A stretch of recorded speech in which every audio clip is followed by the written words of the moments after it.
What is up, everybody? Welcome back to 9 to 5 Gamers. Today we are finishing up our top 10 games from Dice Tower East. As everybody knows, Dice Tower East just finished, and I just finished going to it, and it was awesome. I played a lot of great games. I played around 24, 25-ish games, and I'm doing a top 10 list of all the games that I played. I played some really good games, but there were some that were like, a lot of the games were kind of like, you know, in the 7 range. I played a couple of things that I thought were like 8s, 9s, and 10s, and that's going to be what this video is. So if you're new here, don't forget to like the video and subscribe if you haven't subscribed. Those things help out the channel so much. And obviously, if you want to support the channel a little further, you can become a member, which can cost as low as $1 per month. Or if you're feeling generous and you've got the disposable income, you can go ahead and try one of those other memberships. Regardless of how much you donate to this channel, I give you all the same content. It's just how much you can afford. I want to make pricing available for everybody. I don't want people to feel like they get less content because they're providing less money. You know what I mean? Whatever you can afford, we really appreciate it because it helps us out to continue to fund this channel.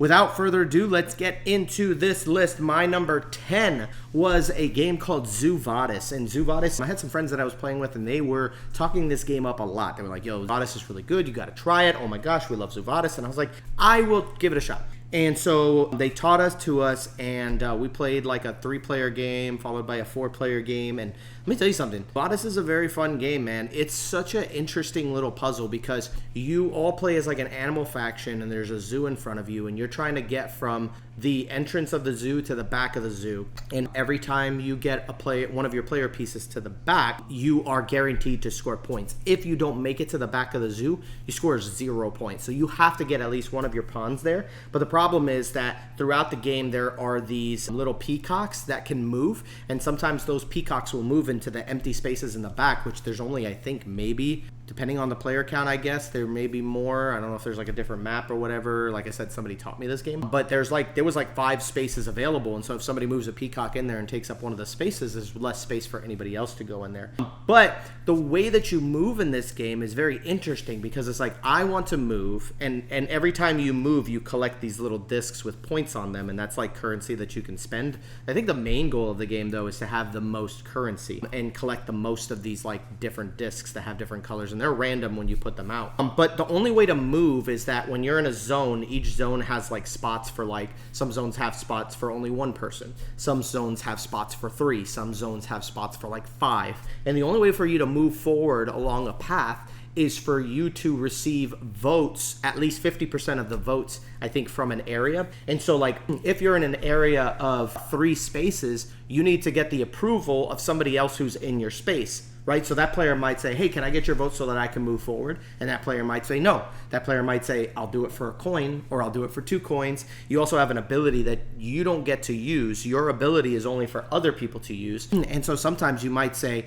I'll let you use my ability if you let me move forward and vote for me to move forward. And so you kind of have like this politics of voting people up the paths and stuff like that. But if you have a peacock in your space, you can actually pay the peacock to vote for you. You pay him 1 coin, and then you can move forward without having to ask anybody. And it's pretty interesting, like with the different abilities and stuff like that it ends up working out pretty strange. Like, it's such an interesting game. Like, I really liked it, and I like the deluxe version that they had over there. This is definitely a game I want to have in my collection, and it's super fast and quick too. I think our games were like 20-30 minutes. Some games might take 30-40 minutes, depending. It is negotiation, so they can get long because people are just sitting there chit-chatting, trying to figure out what they want to do. But this negotiation game was fantastic. I loved it, and that's why it's my number 10. My number 9 was a game called Tapestry. Now, let me tell you something.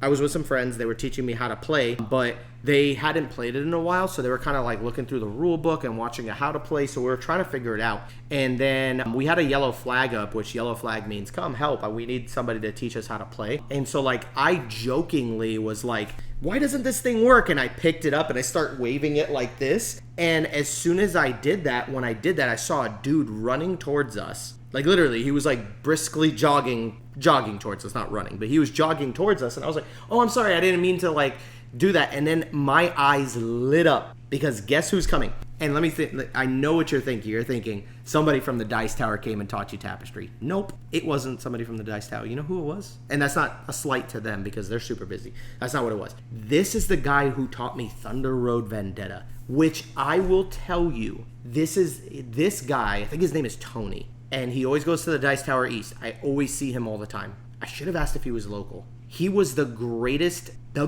teach I've ever had of a game in my life. Like, in my entire life. This guy is like the best teacher of games. And Tony comes running in and he's like, you guys want to learn Tapestry? I got you. And I was like, Tony? Like, I was like, and I was so excited. Dude, this guy is like Rodney Smith Jr. Like, I'm not kidding you. And he taught us Tapestry like in maybe 5-10 minutes. And it clicked. Like, I instantly knew what I was doing. Like, it was fantastic. And oh man, Tapestry is phenomenal, man. It was interesting. I think I played with some like expansion content because I was the Illuminati, and they had an interesting power where like the 3 dice, there's like these 3 dice, and they're like, these 3 dice go on your player mat, and anytime a player wants to use them, whatever they roll, you get it. And I was like, what? And if people decide, well, I don't want to give you benefits, so I'm just going to leave the dice on your mat. If they do that, you get like 6 points for every dice on your mat left over at the end of the round. I was like, bro, it's like a guaranteed 18 points, but people were using the dice like crazy because they needed to. But man, it was really cool. And then there's like 4 different tracks you can go up. You go up these 4 different tracks, and there's different abilities, and you're building buildings on this little map that you have off to the side, and you're placing these things, and every time you complete a row in a column, there's like these scorings that go with it.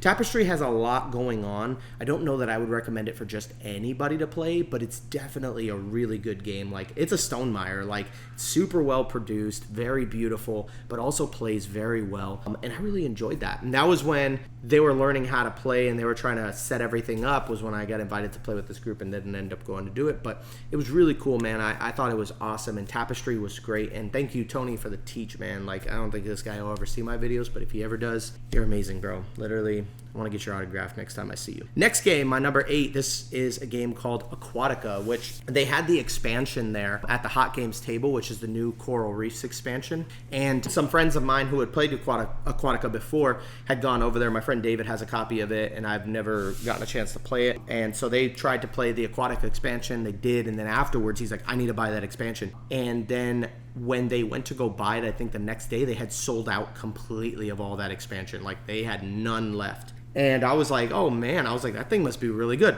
So they asked me to play the base game because they said that with the expansions, it makes it a little bit more complicated. But they said, you want to play the base game?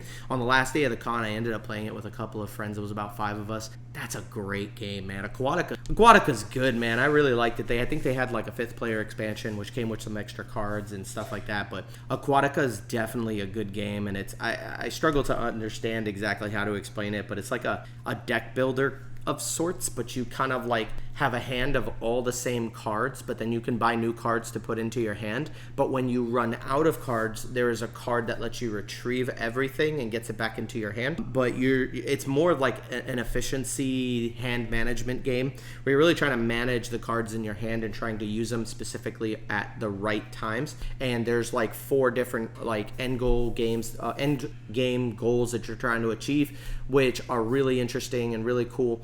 I thought the game was great. It played well. It wasn't overly long. There's a little bit of like hate drafting and take that with some of the cards, but it merged together as a really good game, and I won my first game of it, so that always helps. So Aquatica was phenomenal. I really enjoyed that game. That's why it's my number 8. My number 7 is another game that was at the Hot Games table. I'm actually surprised it. Let me look at my list. I'm not surprised. But I really wish I could put this higher because I really enjoyed this game, and it's another game I want to add to my collection called Leviathan Wilds. What an interesting concept for a game, because there are these titans, and it's this book that opens up, and it has a picture of a giant creature, they call them like Leviathans. And there's like a rock monster, there's like a giant turtle, and then there's like different creatures, and they're huge. And what's happening is that these Leviathans are literally going wild because there are these crystals that are forming on them, and these crystals are purple and like green, and these purple and like teal, they're purple and teal.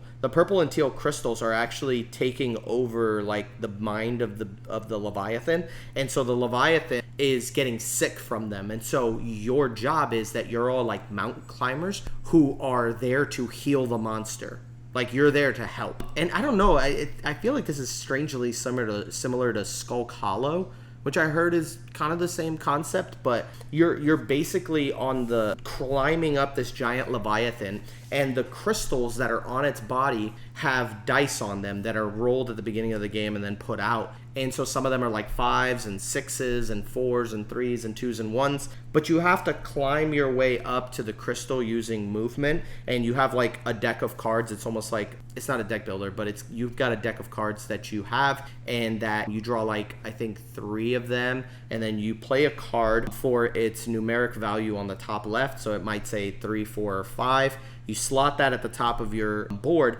and that means you have 5 action points, because I slotted a 5. You have 5 action points, and you spend those action points doing different types of maneuvers and movements to get up the beast, and then you can also strike for however much action points you have. So if you're on top of one of those crystals, those dice, and you have 5 action points, you could do a strike 5, for example. And when you do that, you get, rewards, but at the same time, you're taking damage. And then there's like blight that you get for fighting like those teal crystals, that the blight moves. It's like you have a cube that tracks your health, and your health ticks down going to the right, but then if you receive blight, it ticks up going to the left, and if ever the 2 cubes cross each other, you end up dying. And then after that, your team only has the rest of this last turn to try to beat the mission, and if they can't, you guys lose collectively. It's a cooperative game. Should have said that from the very beginning, but you can play with up to 4 people cooperatively. Running up this Leviathan, you can play cards on other people's turns to like give them boosts and stuff like that, but that kind of nerfs what you can do on your turn. It's such an interesting game. I had a blast playing it. I don't know if everybody else liked it as much as I did, but I really love this game. Definitely want this one in my collection.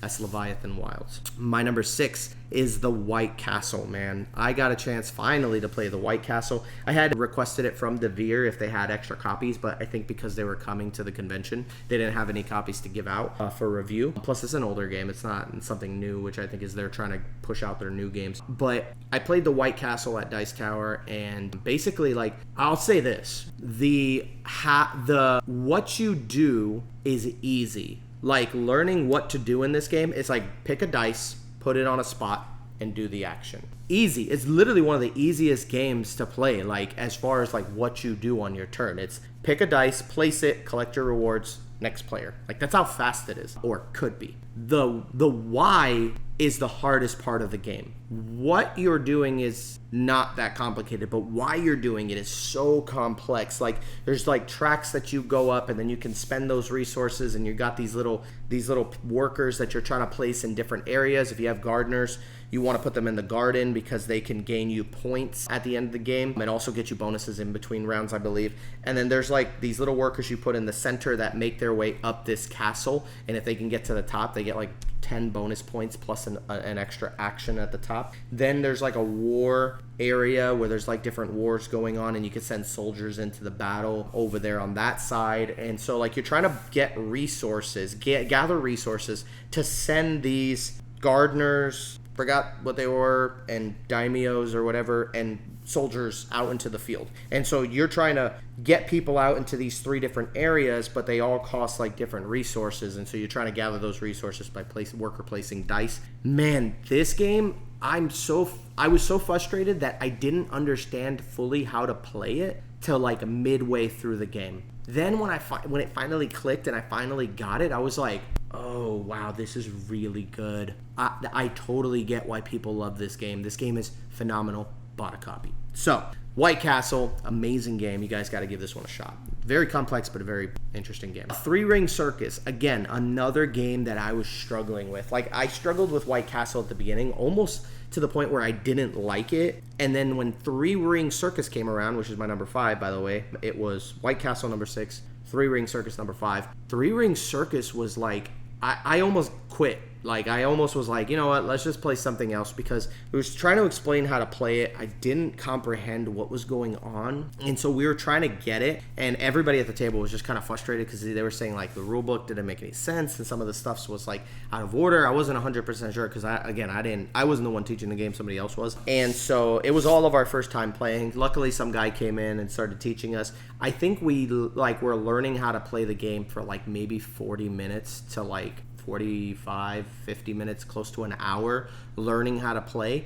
and then we finally started playing, and we still didn't understand fully what we were doing. But once it clicked, I was like invested. And the funny part was everybody else was like, you know what, I think we're good, let's play Planet Unknown. And I was like, I want to finish my turn though. And so then after like everybody was like, I think we're good, I was like, I literally was like, I pulled my cards out and I went, hey guys, I might be being a little selfish here, but can I just explain what I'm gonna do on my next turn? And they were like, Jeremy, you go ahead and do that. And I was like, okay, so I was going to play this, and I was going to do that, and I was going to let me do this, and I was going to do... And start explaining my turns. I felt so stupid.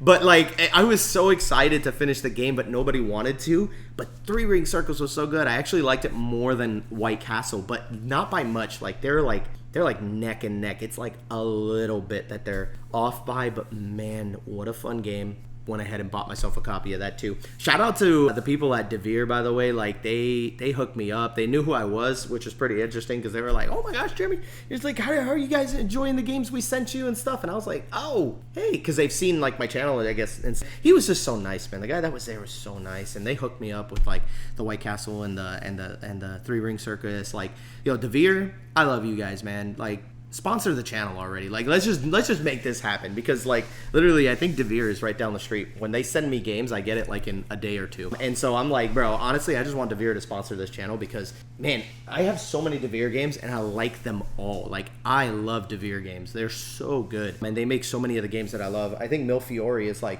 almost made my like top 10 of all time, bro. Jerusalem, White Castle, Three Ring Circus, Bitoku, like, bro, I'm like, Devere is on fire right now. So hopefully they'll, sponsor the channel. Love you guys. Anyway, but that was Three Ring Circus is cool because it's like I was like talking about all this stuff and got lost. So Three Ring Circus is awesome though because like you're trying to put out these little circus tents and you're trying to put on shows. You can perform in small towns, which is going to go ahead and just get you some money, which is good because that's how you pay for your acts and your different cards and put them into your tableau. And you could play the medium cities, and that's how you get bigger acts that are gonna big ticket acts that are gonna basically like make your show a lot better and help you to play in the big cities. And all the while as you're moving around and playing in different cities, the Barnum and Bailey Circus, P.T. Barnum Circus is moving around the map, and by the time it gets around does a full circle around, the game ends. But once you start placing out your little tents and playing in different places, like he'll skip over those spots, so the more tents that get out, the faster the game ramps up and the faster he finishes. And you want to try to play at least in as many big cities as you can so that you can get a lot of money, because when you play in a big city, you get straight victory points. If you play in a medium city, you get better acts, and sometimes you can do those and get some victory points. But the small cities are how you get money. So it's such an interesting game. This is a game I could totally see playing solo, depending how the solo mode is, but I really liked Three Ring Circus. Super good. My number 5. My number 4 game was a game called Moonrakers, and it's funny because I happen to have like the Nomad expansion over here, which I have not opened up yet because I haven't gotten a chance to play. But I hadn't had the chance to play this game yet. I've been wanting to do a review of it, but I was like, I gotta get like a group of like 4 or 5 people so we can play. And I finally got that to happen at the convention, and it was glorious. Like, it's really cool game, man. Like, it reminded me a little bit of Zoo Vadis, but a longer version of that. You're looking at like maybe an hour to 2 hours, but you've got like your ship and you're trying to modify your ship and build it up, and you have a deck of cards. It's a deck builder, but it's a deck builder negotiation game, and you're trying to build up your deck with different cards, and you're trying to build up your ship with different ship parts that allow you to complete contracts. And that's all this game is. This game is literally a contract fulfillment game where it's like, hey, I need these 5 symbols, right? I need 2 reactors, 2 thrusters, and a shield. And it's like, I look at my hand and I'm like, I've got the reactor, I've got a thruster, which might help me draw into another reactor and thruster, and I've got a shield. So maybe I can fulfill this contract by myself, or maybe I need help. So, hey, do you have a reactor and a thruster that you can use to, help me out with this contract? And they'll say, yeah, I think I can help you out with that. What are we talking here? And so like you get rewards for completing contracts that are listed on the card, and so you can divvy up the rewards between them. It's like, look, I get 2 victory points if we do this. I'll give you 1 victory point, I'll take 1, and then I'll take the coin since I'm doing most of the work here because I've got the shield, and I'll take the hazard die, I'll take the chance, which the hazard die is crazy because that literally will take points away from you if you can't block the damage with a shield. Every damage you take, you lose a victory points, and you're only trying to get to 10. But man, it's a slow crawl. Kind of reminds me of Dune Imperium, how you're doing all of this stuff to try to just get 1 point, and that economy is like so tough to get up there, and sometimes you go down. It feels a lot like that. The scoring feels like Dune Imperium. But man, I just love the negotiation and the shouting at each other. It's like, you know what? You don't want to work with me? You can fulfill another contract. And then, it's like pretty interesting. You don't want to make enemies, but at the same time, you want to get ahead. So Moonrakers was my number 4. Amazing game. My number 3 is a game that I'm not allowed to do a review of until like next week or so. I'm holding off on that just because they don't want any reviews out of the game. But I can confidently say that I absolutely love this game, and it is up there. And it's a game called Rock Hard 1977. This game is coming out, I think, in September. They're dropping this. They're going to be dropping it at PAX, actually, or PAX, or was it? What's the other one called? Not PAX. Gen Con. They are dropping this game at Gen Con, I believe, and they're going to have a whole setup over there. Like, if you're going to Gen Con, you're in for a treat. You're also going to get some exclusive content, so make sure you guys go to Gen Con and pick this game up while you're there. I'm telling you, this game's phenomenal, and I can't really say much about it other than this game is great. I'm not going to tell you too much, but they had copies over there at Devere, so I can tell you at least that. But they had sent me a review copy, so I was able to play it, and man, I love this game. So the concept of the game, it's a worker placement game where with 3 distinct phases per round, there's a daytime phase, nighttime phase, and an after hours phase. And the whole point of it is that you are a rock star and you're trying to increase your stats to gain victory points and get to 50 points. If you can get all the way up to 50 points before December rolls around, you actually just win the game flat out. But it's got like, everybody has their own player board, which is literally like an amplifier with dials that turn up to 11. Good job.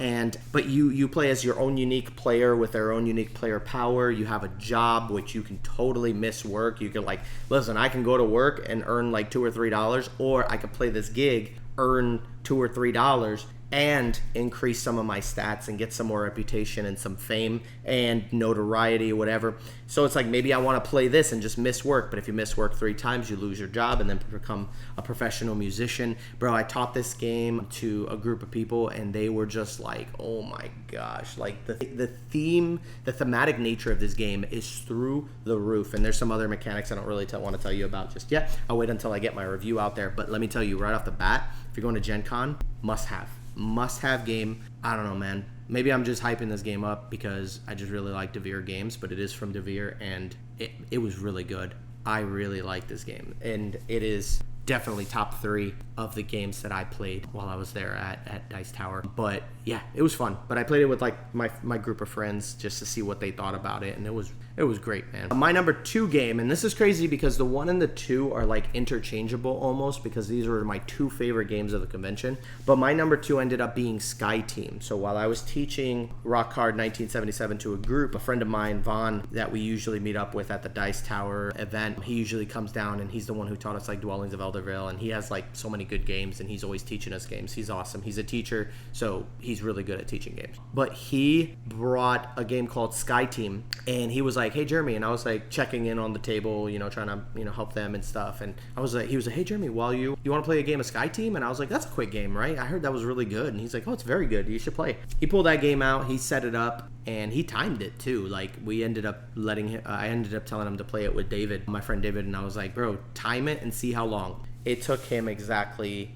from the moment he pulled the game out of his backpack and started setting it up, teaching the game and playing the game, and then putting everything away, 24 minutes. This game is amazing. I'm telling you right now, I haven't done like a full review of this, but I'm telling you right now, this game is a 10 out of 10. It is an absolute 10 out of 10 for me personally. It's quick, easy to learn, but it has like, it gives me the vibes of like The Crew. You know The Crew, how you play these cards out but you can't talk. You can only just kind of like look at what they did and go, how am I going to react to this? And it's like a dice game where like you roll 4 dice into your little, you have like a little thing and you roll your dice, and your partner, it's cooperative, can't see what your dice are, and so you're placing dice on this little airplane. I don't even know what to call this thing. It's just like a cardboard thing it's like dual layer cardboard thing where it has slots for dice, and those dice do different things, and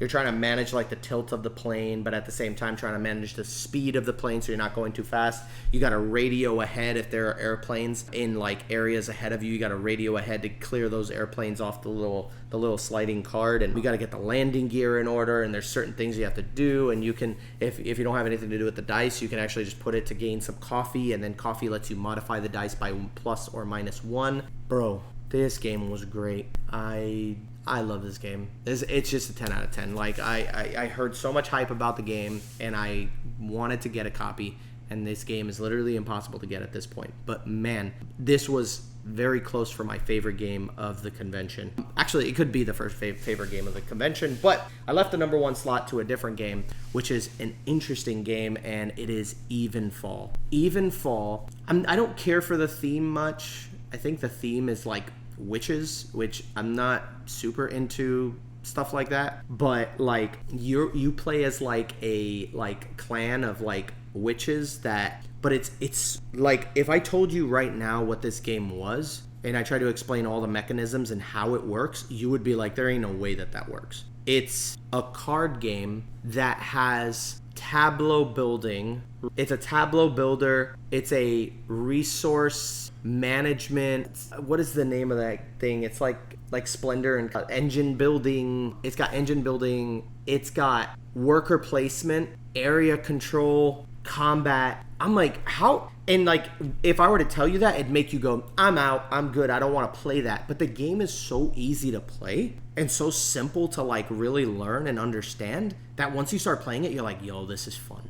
I had an absolute blast playing this game. And not just because I won, although that does have a lot to do with it. I've been noticing that as well, that I've been getting a little competitive. But I did win the game, but I built like an engine that nobody else was building. Everybody was building like their own engines and their own things that worked. And I'm not that great with engine builders, but I built like this interesting engine that just got me a ton of mana. And then I built like this side piece that said every battle you win, you get 4 points. So you can spend mana in your battles. And I can't even explain how the game works, but like you draw like 6 cards at the beginning of your turn. You get a couple of resources to do. There's 3 different resources in the game. It's knowledge, potions, and herbs. And then you spend those resources to activate cards and play cards in front of you. But there's like, you have to draft locations, and these locations will have effects and abilities on them, and you put them into your little tableau in front of you, which is called your outer circle. And then you can enchant those locations with magical items that you pay resources to enchant them with. And then at some point in the game, you have to use an ability to shift them into your inner circle, which is like the tableau below. Once they're in your inner circle, you score points on them. And so that's kind of the game. It kind of reminded me actually of Aquatica. It was a little bit like Aquatica. Aquatica has a similar mechanic where you're pushing them up, and then once they're all the way up, you can like pull them out and treasure them and then score points for them. But like, you're trying to get these cards, you want them in your inner circle, because then when they're in your inner circle, you can activate them and then you can farm the resources off of them. But then once they go to your outer circle, you can't do that anymore. But some cards, when you enchant them, have worker placement spots, and you have like, I think 4 witches that you can use to put them on locations to draft a location card, or you can use them to go to different places to have like different abilities. There's like little worker placement spots out there, and you put your witches out there. But you also have mages, so you have 4 witches and 4 mages. The mages, though, you can't use them for locations. You can only use them to do like worker placement spots that you play from your hand from cards. And so you could play a card onto a location, and if there's a worker placement spot, you can use a mage for that. So it's weird because it has like this cool, interesting, like, you know, like in worker placement games, you can unlock more workers. You can unlock more workers in this game for your own personal cards, but only when you get those cards to slide from your inner circle to your outer circle. Dude, I'm doing a really bad explanation of what this game is and how to play it. Oh, and then the combat, when you're putting your little witches out onto the different areas, there's 3 different areas you can put your witches at for different spots, and different rewards and different things. But once you get them on there, like, then you trigger a war at the end, and so like you do battle on each one. But it's not like oh, I'm going to do battle with you and whoever wins gets rewards. It's like, no, if you put out enough of your witches and use enough of your mana in combat, you can actually get all the same rewards as the person who wins the combat, but whoever has the most like power there will get an extra reward, like these like power stones, and it's pretty cool. The combat is a lot like the combat in Scythe. It's like, I have 3 witches there, you have 2 witches there, and then I'm gonna bid some mana. I can do up to 9 of my mana, and then I'm gonna put it face down, and then we all flip it face up. Whoever had the most, like each witch is like 1 mana, or it's like 1 point, and then each mana is a point. So that's how the combat works. But it's fun because and there's no take that in the game. So if you don't like games that have take that, it's very much you build your own engine and it runs and works. There is player interaction. Some people say, but does it have player interaction? Yes, but it doesn't have take that player interaction. So it's not like you're being mean to each other. It's just, it was so good, man. Like, I really want to play again. Like, it was a game that at the end of it, I was so proud of what I built that I was like, I don't even care if I lose. Like, I literally don't care if I lose. I'm just happy with what I built. I felt like it worked. And it ended up working. I ended up getting a ton of points. I think I won like 90 something to like 80 something. Like, it was really good. Definitely my favorite game of the convention. I think the only reason I put it above Sky Team was because it's just more of a substantial game. It has a lot more mechanisms going on and things that I really liked with it. But Evenfall is great. I didn't like the theme, but I love the game. And I could easily see them adding new stuff to the game to change it up a little bit and make it fun. Well, not make it fun, but make it even more fun. And I'd say that this game's like a 9 out of 10, so it's like you put a 10 out of 10 as your second, and just because a game is like a 10 out of 10 doesn't mean that it's like my favorite game. You know what I mean? But I really liked it. I would give it a 10, but I feel like I wish there was a little bit of take that, a little bit of I'm gonna mess you up a little bit and try to stop what you're doing, because once you start ramping up and taking off, it's like nobody can do nothing about it, bro. It's crazy. It was fun though, but it was a really close game. Like, it wasn't like landslide victory for me. You know what I mean? I felt like everybody was very close and everybody's engine did what it needed to do. But it was so much fun. Anyway, that's it for my top 10 games from the convention. Evenfall ended up being my favorite game. But what's your favorite game that you played at a convention that you've maybe recently been to? What's your favorite game that you've played so far this year from like all the new hot games that are coming out? Let me know in the comments section. Don't forget, like, comment, subscribe, and if you can, become a member, man. It helps out the channel. Thank you guys for tuning in. Hope this wasn't too long. Peace out.